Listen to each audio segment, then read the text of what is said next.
आ गया हूँ एक बार फिर से हमारी क्लास में। सभी लोगों को वेलकम किया जाता है।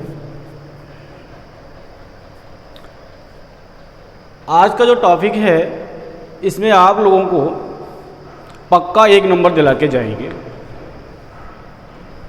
आज का जो है उसमें हम पढ़ेंगे उत्क्रमणीय अभिक्रिया, जिसको बोलते हैं रिवर्सिबल रिएक्शन। दूसरा पॉइंट है अनुत्क्रमणीय अभिक्रिया, इरिवर्सिबल रिएक्शन। समझते हैं कि हमारी ये उत्क्रमणीय अभिक्रिया रिवर्सिबल रिएक्शन क्या होती है। जैसे एग्जांपल्स लिया बर्फ,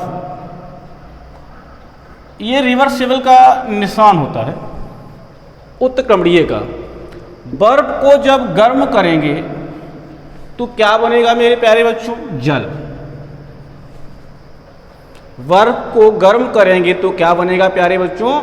जल बनेगा। जल को क्या करेंगे? ठंडा करेंगे, फिर क्या बन जाएगा? बर्फ। बर्फ को गर्म करेंगे जल, जल को ठंडा करेंगे बर्फ, बर्फ को गर्म करेंगे जल, जल को ठंडा करेंगे बर्फ। तो इसी को प्यारे बच्चों क्या बोलते हैं? उत्क्रमणीय अभिक्रिया। जो अग्र दिशा में तथा पक्ष दिशा में, अग्र का मतलब आगे और पक्ष का मतलब पीछे, जो अग्र और पक्ष दोनों दिशाओं में संपन्न होकर पूर्णता की स्थिति को प्राप्त नहीं कर पाती है, उसी को क्या कहते हैं? उत्क्रमणीय अभिक्रिया कहते हैं। सुबह से शाम तक कहीं जल बनेगा, कहीं बर्फ बनेगा, क्या कोई फाइनल प्रोडक्ट प्राप्त हो पाएगा? नहीं हो पाएगा। ऐसे चलती रहेगी ये रिएक्शन सुबह से शाम तक। तो इसी को हम क्या बोलते हैं? उत्क्रमणीय अभिक्रिया, रिवर्सिबल रिएक्शंस। जैसे I2 प्लस H2 रिवर्सिबल क्या बना जाके है? 2HI। PCl5 reversible PCl3 plus Cl2। तो इसी को क्या बोलते हैं? Reversible reaction. जहां ये निशान लगा मिल जाए दोनों तरफ, समझ लेना कि हमारी कौन सी रिएक्शन है? रिवर्सिबल रिएक्शन है, यानी उत्क्रमणीय अभिक्रिया है।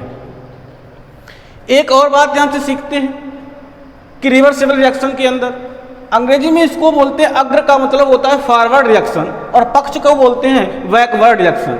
देखिए मेरे प्यारे बच्चों, जब फॉरवर्ड रिएक्शन होती है वो बहुत तेजी से होती है, लेकिन जैसे ही बैकवर्ड रिएक्शन होने लगती है तो जो फॉरवर्ड रिएक्शन है उसका रेट कम हो जाता है और इसका जो बैकवर्ड रिएक्शन होता है उसका रेट तीव्र हो जाता है।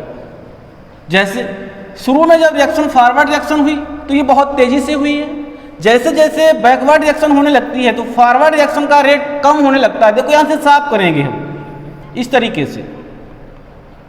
एक समय वो आता है कि दोनों क्या हो जाते हैं? बराबर हो जाते हैं। जब हमारा अग्र दिशा यानी फॉरवर्ड रिएक्शन और बैकवर्ड रिएक्शन के रेट बराबर हो जाते हैं तब हम बोलते हैं कि इस अभिक्रिया के ऊपर साम्य स्थापित हो गया, इक्विलिब्रियम जनरेट हो गया। तो हम कह सकते हैं RF इक्वल टू RV कैसे हो जाते हैं? बराबर हो जाते हैं। RF क्या है हमारा? फॉरवर्ड रिएक्शन से। RV क्या है हमारा? बैकवर्ड रिएक्शन का रेट है।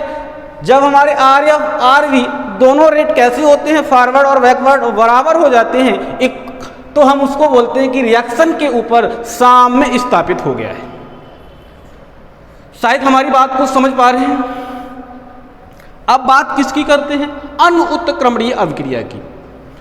ये एक ऐसी अभिक्रिया होती है जो एक ही दिशा में संपन्न होकर पूर्णता की स्थिति को प्राप्त कर लेती है, उसी को हम बोलते हैं अनुत्क्रमणीय अभिक्रिया। जैसे बर्फ लिया है और बर्फ को क्या करेंगे? गर्म, तो क्या मिलेगा?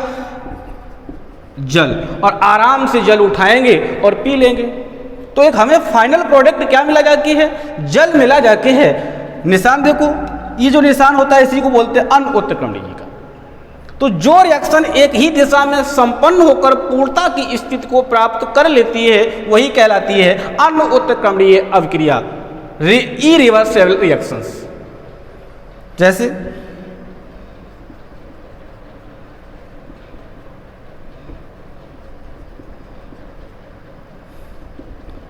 एस्टर का जल अपघटन, तो यहाँ से जाके हमको मिलेगा एक तो एस्टिक अम्ल CH3COOH प्लस C2H5OH, इस जल को ब्रेक करके ऐसे भी लिखा जा सकता है मेरे प्यारे बच्चों, OH बॉन्ड H, लिखा तो वही है H मिला के H2 और O। तो यहाँ से जो है ये निकल जाएगा, तो बचा क्या जाके CH3COO और H। तो एक तो H3 कम मिल गया और क्या मिल गया जाके है अल्कोहल मिल गया। तो देखिए ये रिएक्शन एक ही डायरेक्शन में हो रही है, तो इसी को बोलते हैं अनउत्क्रमणीय अभिक्रिया। I hope understand, please comment forward.